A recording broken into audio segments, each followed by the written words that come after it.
अस्सलाम वालेकुम grade 10 students. आज हम चैप्टर नंबर 2 क्वाड्रेटिक इक्वेशंस की एक्सरसाइज 2.1 के क्वेश्चन नंबर 2 को सॉल्व करेंगे। इसमें हमने करना क्या है कि हमने क्वाड्रेटिक इक्वेशंस को सॉल्व करना है। सॉल्व करने का मतलब क्या होता है कि यहाँ पे देखें तो वेरिएबल आपके पास x है, इसका मतलब हमने यहाँ से x की वैल्यू निकालनी है। सेम यहाँ पर भी वेरिएबल देखें तो x है, तो हमने यहाँ से भी x की वैल्यू को फाइंड करना है। इस वीडियो में हम इसके जस्ट पहले 2 पार्ट्स को देखेंगे और बाकी रिमेनिंग जो पार्ट्स होंगे वो इंशाल्लाह नेक्स्ट वीडियोस में कवर हो जाएंगे। अगर हम इसके सॉल्यूशन की बात करें तो क्वाड्रेटिक इक्वेशन को सॉल्व करने के बहुत सारे मेथड्स होते हैं। आज हम जो मेथड डिस्कस करेंगे वो है फैक्टराइजेशन मेथड। ठीक है, इसमें क्या होता है कि हम फैक्टराइजेशन को यूज करते हैं और उससे हम आपकी क्वाड्रेटिक इक्वेशन का सॉल्यूशन फाइंड कर लेते हैं। तो चलें देखते हैं कि इसको कैसे किया जा सकता है। लेकिन उससे पहले एक छोटी सी चीज जो लास्ट वीडियो में स्किप हो गई थी कि हमने देखा था कि ax² plus bx plus c is equals to 0। ये क्या है? ये आपके क्वाड्रेटिक इक्वेशन की स्टैंडर्ड फॉर्म है। इसमें अगर a की वैल्यू 0 हो तो क्या बनेगा? ये बन जाएगा 0x² plus bx plus c is equals to 0। इसका मतलब है ये bx plus c is equals to 0 बन जाएगा। तो क्या ये क्वाड्रेटिक इक्वेशन रही है? नहीं, ये क्वाड्रेटिक इक्वेशन नहीं है। इसमें देखें तो वेरिएबल की मैक्सिमम पावर 1 है। तो इसका मतलब है कि अगर a 0 होगा तो आपकी क्वाड्रेटिक इक्वेशन क्या बन जाएगी? वो एक लीनियर इक्वेशन बन जाएगी। ठीक है, ये आपने याद रखना है, एमसीक्यूज के लिए इंपॉर्टेंट है। इसी तरह से अगर हम इस पे फर्दर देखें तो अगर मेरे पास b की वैल्यू 0 हो, जैसे यहाँ पे अगर मैं b की जगह पे 0 पुट कर देता हूं तो ये क्या बन जाएगा?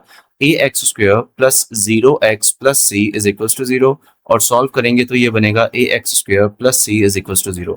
अगर b 0 हो तो देन आपकी जो इक्वेशन बनती है उसको हम बोलते हैं कि ये प्योर क्वाड्रेटिक इक्वेशन है। ठीक है, ये भी एमसीक्यू के पॉइंट ऑफ व्यू से इंपॉर्टेंट था, तो इसलिए हमने इसको डिस्कस कर दिया है। चलें आज के टॉपिक पे मूव करते हैं। आज हमने ये करना है कि हमने क्वाड्रेटिक इक्वेशन को सॉल्व करना है बाय फैक्टराइजेशन मेथड। बहुत सिंपल सा काम है, स्टेप बाय स्टेप इसको करते हैं। कुछ स्टेप्स हैं उनको हम फॉलो करेंगे और इंशाल्लाह आपका आंसर जो है वो बहुत ईजिली आ जाएगा। अगर हम पार्ट नंबर 1 की बात करें तो वो आपके पास है x² minus x minus 6 is equals to 0। जब भी हम किसी भी क्वाड्रेटिक इक्वेशन को फैक्टराइजेशन मेथड से सॉल्व करेंगे तो उसमें हमने कुछ रूल्स को फॉलो करना है। पहला रूल क्या होगा कि आप x² वाली टर्म और जिसमें x नहीं है इन दोनों को आपस में क्या करेंगे? मल्टीप्लाई करेंगे। जैसे इस केस में अगर देखें तो आपके पास x² है और एंड पे -6 है, तो इसका मतलब है इसको मल्टीप्लाई करेंगे तो -6x² हो जाएगा। ठीक है, सबसे पहला स्टेप हमारा ये होगा। फिर उसके बाद हम क्या करेंगे? हम इसका जो साइन है उसको भी फिलहाल इग्नोर कर देंगे और आपके पास ये जो x² बन रहा है इसको भी इग्नोर कर देंगे। इसका मतलब है हम इसमें जस्ट किसको कंसीडर करेंगे? आपके नंबर को कंसीडर करेंगे और इस नंबर की हम प्राइम फैक्टराइजेशन करेंगे। प्राइम फैक्टराइजेशन का आपको होपफुली पता होगा कि वो क्या होती है।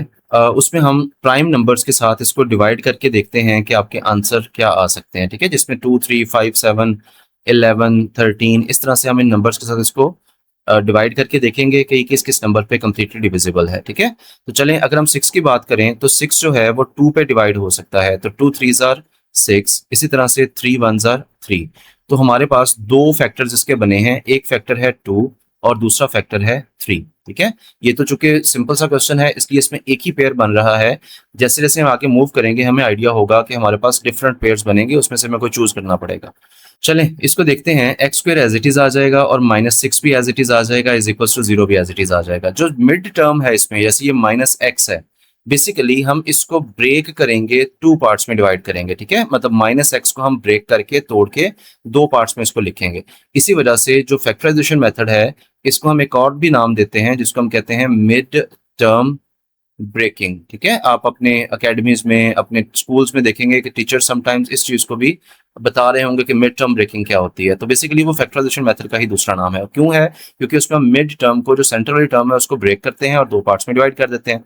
जैसे यहाँ पे देखें तो हमारे पास कौन से 2 पार्ट्स बने? एक 2 है और एक 3 है। तो चलें इसको लिख लेते हैं, चूंकि x भी साथ है तो ये आ जाएगा 2x और 3x। ठीक है, अब नेक्स्ट हमारे पास क्या है कि हमने साइन कौन से लगाने हैं इसके साथ। अगर आप गौर से देखें तो यहाँ पे जो हमारी मिड टर्म है उसके साथ नेगेटिव साइन है, ये आपको नजर आ रहा है।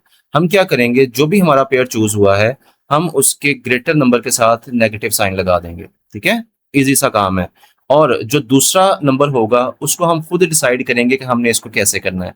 अब इसका साइन कैसे डिसाइड किया जाता है उसका रूल भी जरा सुन लें। यहाँ पे अगर मैं माइनस लगाता हूं तो माइनस माइनस प्लस, 3 को 2 में ऐड करेंगे तो -5x बनेगा।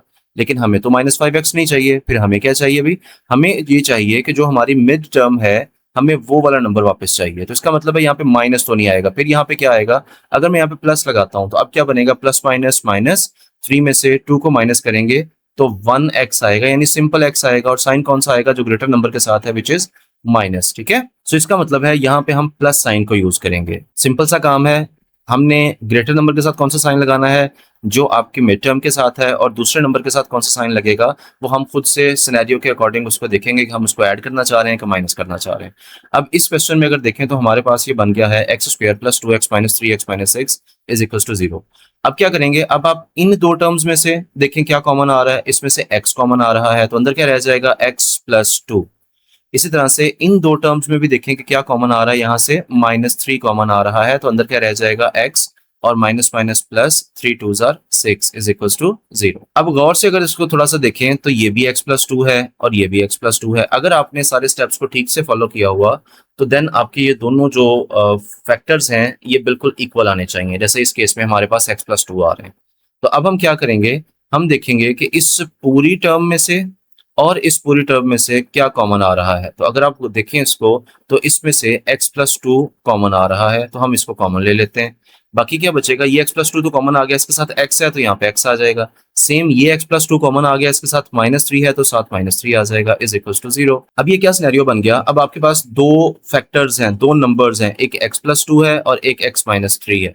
ये दोनों आपस में मल्टीप्लाई हो रहे हैं और आंसर क्या आ रहा है आपके पास? 0 आ रहा है। अब ये कैसे पॉसिबल है कि दो नंबर्स को मल्टीप्लाई करें और उसका आंसर 0 आए? ये तभी पॉसिबल है कि अगर मैं कोई भी, फर्ज करें मेरे पास एक नंबर है 5, इसको मैं किससे मल्टीप्लाई करूं कि मेरा आंसर 0 आएगा? डेफिनेटली मुझे इसको 0 से ही मल्टीप्लाई करना पड़ेगा। या मैं कहता हूं कि मेरे पास सेकंड नंबर 5 है, इसको मैं किससे मल्टीप्लाई करूं कि मेरा आंसर 0 आए? अगेन हमें उसको 0 से ही मल्टीप्लाई करना पड़ेगा, क्योंकि किसी भी नंबर को 0 से मल्टीप्लाई करें तो उसका आंसर हमेशा 0 आता है। इसका मतलब है कि इस केस में जो हमारा क्वेश्चन है, इस केस में भी हमारे पास दो सिनेरियो नहीं बन गए। जैसे यहाँ पे देखें तो या तो x + 2 को 0 होना चाहिए या फिर x - 3 को 0 होना चाहिए। मतलब या तो फर्स्ट टर्म 0 होगी या सेकंड टर्म 0 होगी, तभी तो आपस में मल्टीप्लाई होके हमें आंसर क्या दे रहे हैं? वो 0 दे रहे हैं। सो अगर हम यहाँ से x की वैल्यू को कैलकुलेट करें तो +2 उधर जाके हो जाएगा -2, तो x की एक वैल्यू हमारे पास आ जाएगी -2। और यहाँ पे अगर देखें तो -3 इक्वल की दूसरी साइड पे जाके क्या हो जाएगा? +3। इसका मतलब है कि हमने यहाँ से इसका सोल्यूशन फाइंड कर लिया। x की वैल्यू -2 है और x की दूसरी वैल्यू क्या है? +3 है। एक चीज जो आपने हमेशा याद रखनी है कि हर दफा जब भी आप किसी भी क्वाड्रेटिक इक्वेशन को सॉल्व करेंगे, चाहे किसी भी मेथड से करें, हमेशा उसके कितने आंसर्स आएंगे? उसके आपके पास 2 आंसर आने चाहिए। ठीक है, क्योंकि वेरिएबल की मैक्सिमम पावर 2 है तो इसका मतलब है इसके आंसर भी हमेशा कितने आएंगे? 2 आएंगे। अब इसके आंसर को लिखेंगे हम कैसे? वो सिंपल सा काम है, हम इसको सोल्यूशन सेट की फॉर्म में लिखते हैं। सोल्यूशन सेट आपका बनेगा -2, +3। तो ये दो आपके पास इसके सोल्यूशन आ जाएंगे और ये आपका आंसर होगा। ठीक है, होपफुली आपको समझ आ गई होगी। अगर किसी भी पॉइंट पे कोई कंफ्यूजन हो तो आप मुझसे दोबारा से इसको क्लियर कर सकते हैं। चलें मूव करते हैं इसके पार्ट नंबर 2 पे, और इसको भी हमने फैक्टराइजेशन मेथड से सॉल्व करना है, या जिसको हमने दूसरा नाम दिया है मिड टर्म ब्रेकिंग का, हम इसको उससे सॉल्व करेंगे। चलें स्टार्ट करते हैं। x² + 3x - 28 = 0। ये आपके पास क्वेश्चन लिखा हुआ है, क्वाड्रेटिक इक्वेशन है। काम हमने इसमें भी सेम करना है। स्टेप नंबर 1 क्या था कि हम फर्स्ट टर्म को यानी एक्स स्क्वायर टर्म को और लास्ट टर्म को आपस में क्या करेंगे? मल्टीप्लाई करेंगे। तो ये आ जाएगा -28x²। देन हमने क्या करना था? हमने नेगेटिव साइन को भी फिलहाल भूल जाना है और हमने x² वाला जो पार्ट है इसको भी हमने इग्नोर कर देना है। देन बाकी क्या बचेगा आपके पास? आपके पास बचेगा 28। इसकी हम करेंगे प्राइम फैक्टराइजेशन। कैसे प्राइम फैक्टराइजेशन करते हैं? हम इसको प्राइम नंबर्स से डिवाइड करके देखेंगे कि क्या ये डिविजिबल है या नहीं है। जैसे यहाँ पे देखें तो ये 2 पे डिविजिबल है। 2 1s are 2, 2 4s are 8, again 2 7s are 14 और 7 1 are 7। ठीक है, तो इसका मतलब यहाँ से हमारे पास 3 फैक्टर्स के बन गए, 2 × 2 × 7। लेकिन हमने प्रीवियस पार्ट में तो देखा था कि हम क्या करते होते हैं, हम इस मिड टर्म को ब्रेक करेंगे कितने पार्ट्स में? जस्ट 2 पार्ट्स में। लेकिन हमारे इस केस में अगर आप देखें तो हमारे पास तो 3 नंबर बन रहे हैं, 3 फैक्टर्स बन रहे हैं उसके। दैट मीन्स कि हमें इनको किसी तरह से 2 बनाना पड़ेगा। तो देखते हैं क्या क्या पॉसिबिलिटी हो सकती है। अगर मैं 2 को 2 से मल्टीप्लाई करूं तो ये बन जाएगा 4 और 7। ये एक पॉसिबिलिटी हमारी ये बन गई। फर्स्ट पॉसिबिलिटी हमारे पास ये आएगी। दूसरी पॉसिबिलिटी क्या बन सकती है कि मैं 7 को 2 से मल्टीप्लाई करूं तो ये 14 आ जाएगा, और 2 एज इट इज आ जाएगा। तो ये हमारे पास दूसरी पॉसिबिलिटी बन गई कि हमने बेसिकली मिड टर्म को ब्रेक करके एक पेयर में लिखना है, यानी दो हिस्सों में डिवाइड करना है। तो हम इस वजह से इसको दो दो पार्ट में कन्वर्ट कर रहे हैं। अब इसमें से हमने कोई एक चूज करना है। कैसे चूज करना है वो हमने लास्ट पार्ट में भी देखा था, अगेन देखते हैं। सपोज करें मैं इसमें से जो पेयर नंबर 1 है मेरे पास 4 और 7 वाला, इसको मैं चूज करता हूँ। तो कैसे हमने उसको देखना है, अगर मैं इन दोनों को ऐड करूं 7 और 4 को, तो मेरे पास आंसर आएगा 11।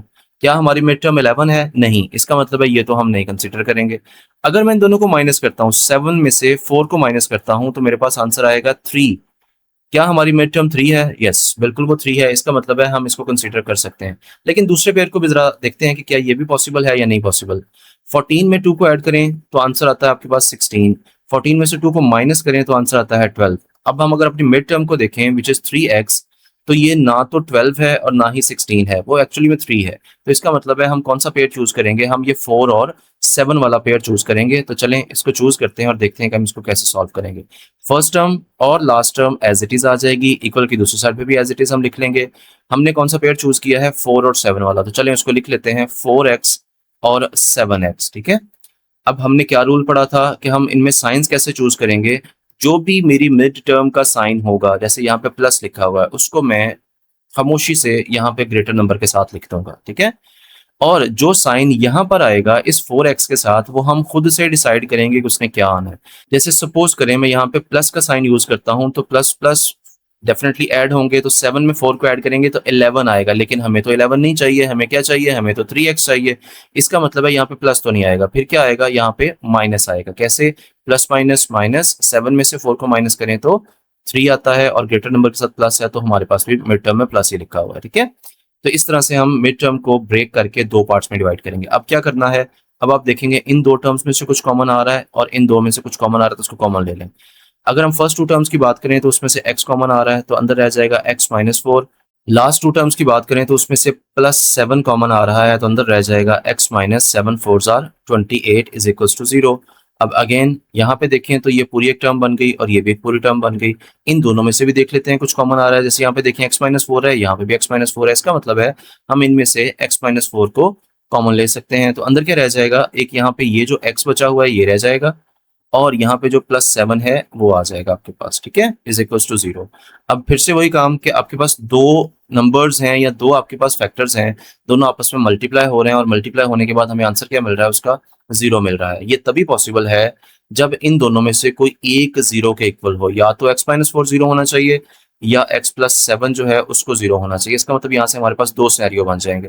तो अगर मैं x की वैल्यू फाइंड करूं तो -4 उधर जाके क्या हो जाएगा? +4। और यहाँ से अगर x की वैल्यू फाइंड करें तो +7 उधर जाके क्या हो जाएगा? -7। इसका मतलब हमने यहाँ से भी x की दो वैल्यूज फाइंड कर ली, which is basically the solution of this quadratic equation. हम इसको लिखेंगे कैसे? सोल्यूशन सेट हमारे पास आएगा +4, -7। ठीक है, और यही आपका आंसर होगा।